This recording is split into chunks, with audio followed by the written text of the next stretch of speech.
बच्चों, आज की क्लास में अपने टॉपिक को आगे बढ़ाते हुए इस चैप्टर का नेक्स्ट टॉपिक पढ़ेंगे, magnetic field due to a current carrying conductor.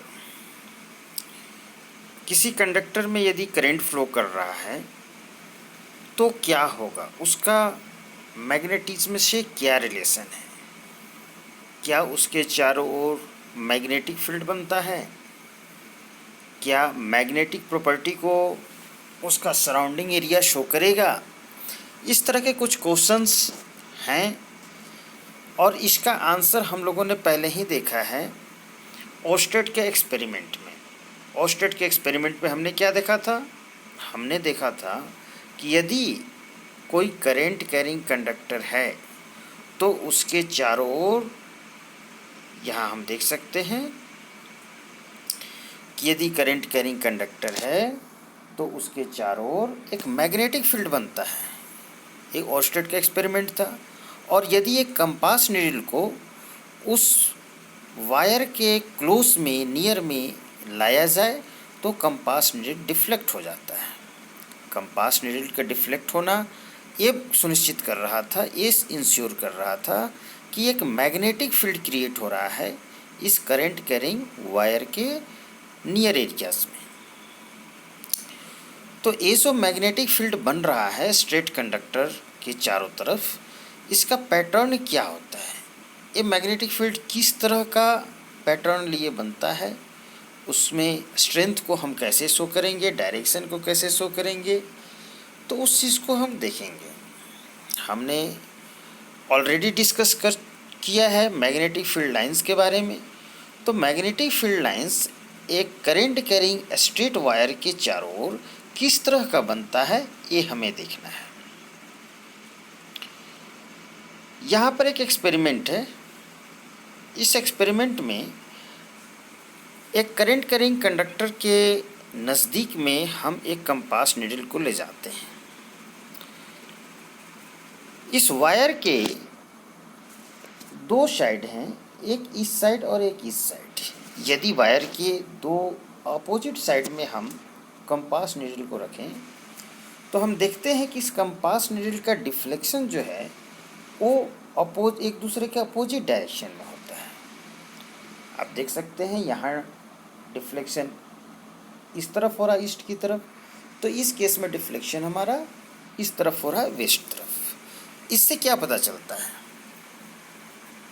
इससे यह बात पता चलता है कि इस वायर के दो तरफ मैग्नेटिक फील्ड का डायरेक्शन एक दूसरे के अपोजिट है।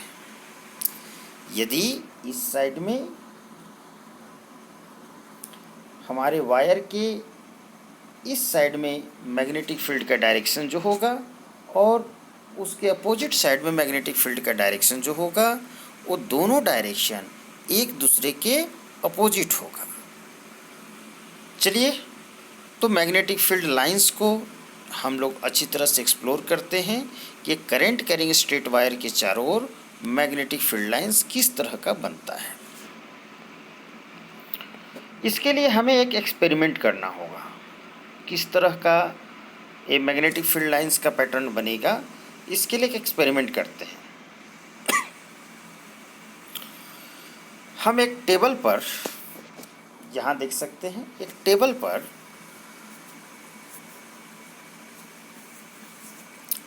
नहीं, सब बेटर ये है कि एक कार्डबोर्ड लेते हैं और उस कार्डबोर्ड में एक होल बना देते हैं और थोड़ा बड़ा कार्डबोर्ड रहेगा। उस कार्डबोर्ड पर आयरन के पार्टिकल्स को, आयरन फिलिंग्स को हम स्प्रिंकल कर देते हैं। उस पर हम लोग आयरन फिलिंग्स को छींट देते हैं। अब नेक्स्ट स्टेप ये है कि हम करंट को इससे फ्लो कराते हैं, इस वायर से, करंट कैरिंग वायर से। इसमें करंट कैरिंग वायर जो हमने इस होल में रखा था उससे करंट फ्लो कराते हैं और उसके बाद उस कार्डबोर्ड को हल्के से हम थपथपाते हैं, टैपिंग करते हैं। हम क्या नोटिस करेंगे कि आयरन फिलिंग्स जो हैं वो एक सर्कुलर पैटर्न लिए, सर्कुलर पैटर्न लिए वो अरेंज होते हुए इस पैटर्न में अरेंज होते हुए एक सर्कुलर पैटर्न में अरेंज होते हुए नज़र आएंगे। तो इससे एक बात क्लियर हो जाता है कि मैग्नेटिक फील्ड लाइंस का पैटर्न क्या होगा। एक करंट कैरिंग स्ट्रेट वायर के चारों ओर मैग्नेटिक फील्ड लाइंस का पैटर्न क्या होगा, कंसेंट्रिक सर्कल्स। तो हम यहाँ देख सकते हैं कि मैग्नेटिक फील्ड लाइंस किस तरह के बन रहे हैं, कंसेंट्रिक सर्कल्स बन रहे हैं। तो यहाँ से हमें क्लियर हो गया कि magnetic field lines around a current carrying straight wire is concentric circles around a point of wire। चलिए अब इसके बारे में देखते हैं और कुछ भी।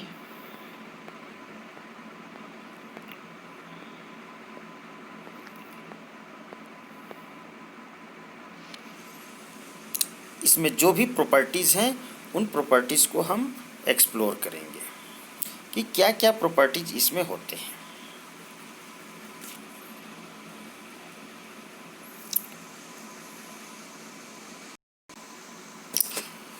अब हम लोग पॉइंट वाइज देखते हैं कि magnetic field lines around a straight current carrying wire किस तरह के दिखते हैं, उनके स्ट्रेंथ के बारे में कैसे पता लगाया जा सकता है, उनका डायरेक्शन क्या होता है। तो यहाँ पर आप देख सकते हैं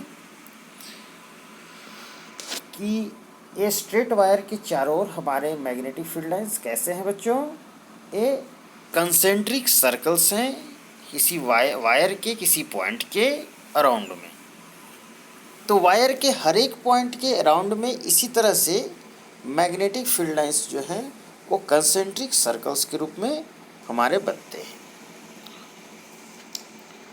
आगे बढ़ते हुए इससे रिलेटेड कौन कौन से पॉइंट हमारे पास बन रहे हैं उस चीज़ को देखते हैं। फर्स्ट ये है कि magnetic field lines are in the form of concentric circles, तो ये हम देख चुके। सेकेंड है magnetic field lines increases in gap as we move away from the wire। जैसे जैसे हम वायर से दूरी बढ़ाते हैं हम देखते हैं कि मैग्नेटिक फील्ड लाइंस के बीच का गैप जो है वो इंक्रीज होता जाता है। इस एनसीईआरटी के फिगर में वो गैप क्लियरली आपको इंक्रीज होता हुआ नहीं दिख रहा है, बट आप लोगों को याद रखना है कि जैसे जैसे हम वायर से दूरी बढ़ाते हैं, जैसे जैसे दूरी बढ़ाएंगे वैसे वैसे इन कंसेंट्रिक सर्कल्स के बीच का गैप भी बढ़ता जाता है। इससे क्या पता चलता है, यदि गैप बढ़ रहा है सर्कल्स के बीच का, फील्ड लाइंस के बीच का, तो इससे स्ट्रेंथ वीक होता हुआ नजर आएगा, क्योंकि फील्ड लाइंस जितने क्लोज रहते हैं उतना ही ज़्यादा स्ट्रेंथ होता है और उनके बीच का गैप जितना ज़्यादा रहता है उसका मतलब कि फील्ड, मैग्नेटिक फील्ड जो है उतना ही वीक है। तो यहाँ से हमें क्लियरली पता चल रहा है कि as we move away from the wire the gap between field lines increases. This indicates that magnetic field becomes weaker as we move away from the wire. Next point को देखते हैं बच्चों।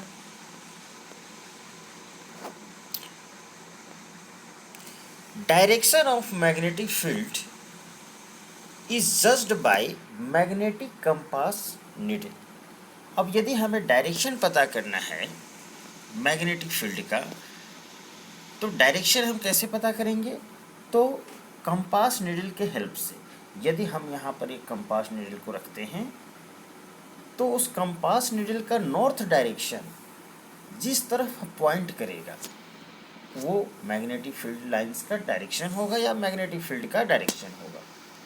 तो यदि हम यहाँ पर कंपास नीडल को रखेंगे तो सपोज कीजिए कि नॉर्थ इधर पॉइंट कर रहा, यहाँ रखेंगे इधर पॉइंट कर रहा, यहाँ रखेंगे इधर पॉइंट कर रहा, यहाँ रखेंगे कंपास नीडल इधर उसका नॉर्थ पॉइंट करेगा। इस तरह से हम देखते हैं कि कंपास नीडल जो है एक सर्कल बना देता है। अब वो डायरेक्शन या तो क्लॉकवाइज होगा या तो एंटी क्लॉकवाइज होगा। तो कंपास नीडल के हेल्प से हमें ये पता चल जाता है कि ये डायरेक्शन जो सर्कुलर फॉर्म में है, कंसेंट्रिक सर्कल्स, वो डायरेक्शन कंपास नीडल से देखिए इसके सर्कुलर होने का भी पता चलेगा। दूसरी बात है कि डायरेक्शन क्लॉकवाइज है या एंटी क्लॉकवाइज है, इस बात का भी पता हमें कंपास नीडल के हेल्प से पता चल जाता है।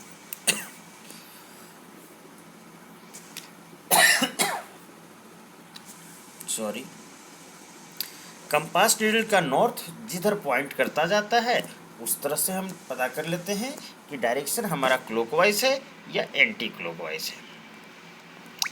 तो फोर्थ पॉइंट हम लोगों ने देखा कि direction of magnetic field is, A point को अभी हमने डिस्कस नहीं किया है। फिफ्थ पॉइंट को हमने डिस्कस किया है कि direction of magnetic field is इधर क्लॉकवाइज और एंटी क्लॉकवाइज। तो मैग्नेटिक फील्ड लाइंस के डायरेक्शन क्या होगा, या तो क्लॉकवाइज होगा इस तरह से क्लॉकवाइज, या एंटी क्लॉकवाइज होगा एंटी क्लॉकवाइज इस तरह से। तो ये क्लॉकवाइज या एंटी क्लॉकवाइज।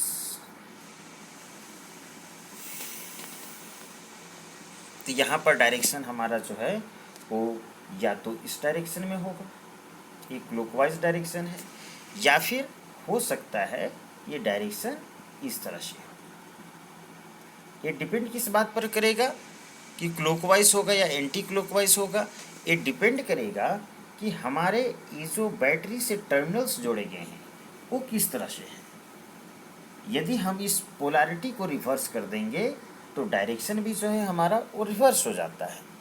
यदि क्लॉकवाइज है और पोलैरिटी को हम लोग चेंज कर दें, बैटरी की पोलैरिटी को, तो हमारा डायरेक्शन अब एंटी क्लॉकवाइज हो जाएगा। यानी कि पोलैरिटी पर, बैटरी के पोलैरिटी पर डिपेंड करेगा कि हमारा डायरेक्शन क्लॉकवाइज होगा या एंटी क्लॉकवाइज होगा। चलिए नेक्स्ट पॉइंट को देखते हैं। पॉइंट 4 है कि direction of magnetic field is opposite to each other. Direction of magnetic field is opposite to each other to opposite side of wire. यदि हम वायर के अपोजिट साइड में देखें, सपोज कीजिए कि एक पॉइंट हमने यहाँ लिया और एक पॉइंट हमने यहाँ लिया, तो यदि मैग्नेटिक फील्ड का डायरेक्शन यहाँ इस तरफ होगा तो यहाँ पर यदि कंपास नीडल को रखेंगे तो उसका नॉर्थ इधर पॉइंट करेगा। यहाँ पर कंपास नीडल का नॉर्थ इस साइड पॉइंट करेगा, तो यहाँ पर कंपास नीडल को रखने पर जस्ट अपोजिट पॉइंट करेगा। यानी कि वायर के जस्ट अपोजिट में देखा जाए तो मैग्नेटिक फील्ड लाइंस या मैग्नेटिक फील्ड का डायरेक्शन जो है वो एक दूसरे के अपोजिट होगा।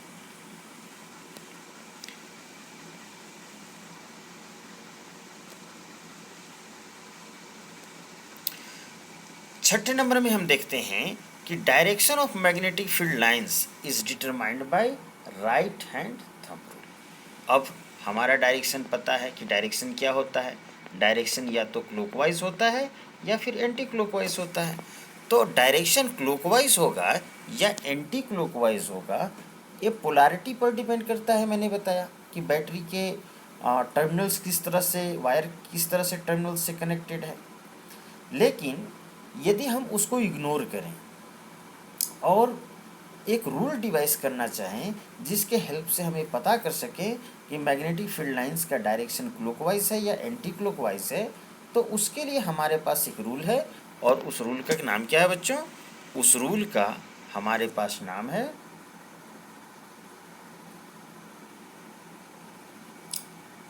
एक minute, right hand thumb rule. उस रूल का क्या नाम है बच्चों, जिससे हम ये पता करते हैं कि डायरेक्शन क्लॉकवाइज होगा या एंटी क्लॉकवाइज होगा? उस रूल का नाम है राइट हैंड थंब रूल। तो राइट हैंड थंब रूल को हम आगे एक्सप्लेन करेंगे, जानेंगे। अभी तक हमने जाना कि राइट हैंड थंब रूल को किस लिए यूज करते हैं, to know the direction of magnetic field around a straight current carrying wire, whether this direction is clockwise or anti-clockwise, this is determined by right hand thumb rule. Move ahead and let's explore the right hand thumb rule.